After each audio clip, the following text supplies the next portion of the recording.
Now for a look at DHCP snooping, we're going to take a look at it and see it in action in a couple of labs I've never done in a course before. You're the first one to see these, and I know you'll get a lot out of them. But first, we're going to talk about whether DHCP snooping is for us or against us. And Guinness.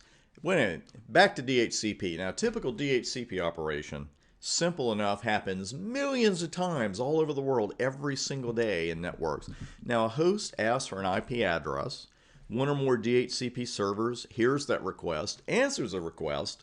The host is going to take one of those offers, get an IP address, default gateway, DNS server, things move on from there. How in the world can this be used against our network?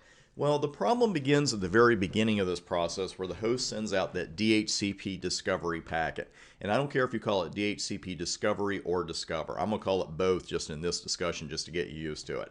The host then listens for replies in the form of offers, DHCP offers from the servers. Now, if the host gets more than one offer, the host uses a highly scientific, discriminating, and precise method and algorithm in order to choose the best address for its needs. It takes the first one it gets, or accepts the first one it gets. Not exactly the most highly scientific, discriminating, precise deal here, but sarcasm over, that's exactly what the host is going to do. And in this case, only one offer is coming back, so there's no big deal. The multi-layer switch forwards that to the host. Host looks at it, says, looks good to me, and we go from there. Now, among the values in that offer is the default gateway. Obviously an important value. No problem there, because only one DHCP server is responding in our network. Host gets the offer, sets its default gateway. But what if a rogue server gets into our network? What if a rogue DHCP server gets in our network, then starts sending offers out saying my default gateway is 100.111, and also that happens to be the IP address of the rogue server? Then everything is going to go through the host that isn't going somewhere else. That's the default gateway. Also, the rogue server could say, you know what? By the way, your DNS server, that's 100.111 as well. That gathers extra information. So this could be a really bad situation for us. Now that itself is not DHCP snooping. That's a DHCP attack, but the snooping is actually the defense against the attack, which we're going to talk about and then put into action. Because the switch is listening in or snooping on DHCP related conversations, and it makes decisions on which conversations are between trusted devices and which ones are not. So how do we get there? Well, again, this is what's basically going on. That multi-layer switch in the middle in this case is listening and saying, hey, I'm going to write all this stuff down. I want to know what discover messages are coming in. I want to know what offer messages are coming in. And I want to decide who's trusted and who's not. Well, you and I are going to have to do that because DHCP snooping classifies switch interfaces as trusted or untrusted. And the host in our example is going to send a DHCP discover message at the beginning of the process as it normally would and as we looked at earlier. But the switch is going to forward that message only through trusted ports. So assuming that ports 1 and 3 are trusted, this is what's going to happen. That rogue device is never even going to see the DHCP discover message. So it will not respond with an offer because it doesn't even know the discover message was sent. So that's a pretty good deal in and of itself.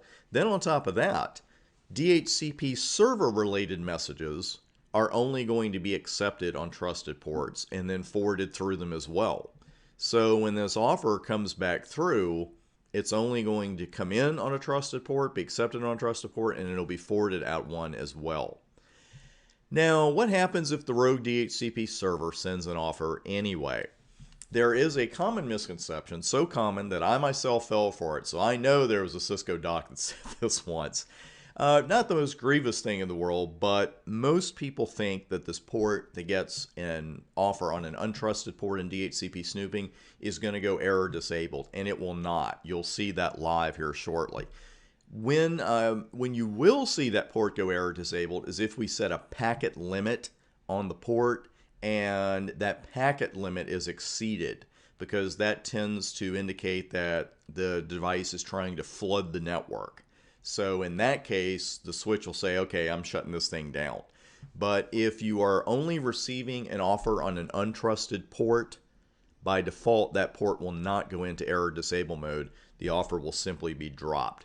Now, as I mentioned, that decision to make a port trusted or untrusted, that's up to us. The switch is not going to make that dynamically or say, okay, I'm hearing DHCP messages, I'll trust these ports. Doesn't happen that way. But boy, here's something we better remember. By default, all ports on that switch are untrusted. So if you enable this feature and then all of a sudden nobody's getting any IP addresses, that's why. Because we better make some ports trusted or we will end up with no dynamic IP addressing at all. Enabling this feature, it's a three-step process. You're going to enable it globally. Then you have to identify the VLANs that will use this feature, because even while we are configuring ports, it's actually going to be performing the snooping on a per VLAN basis. And then finally you configure the trusted ports. That's all there is to it.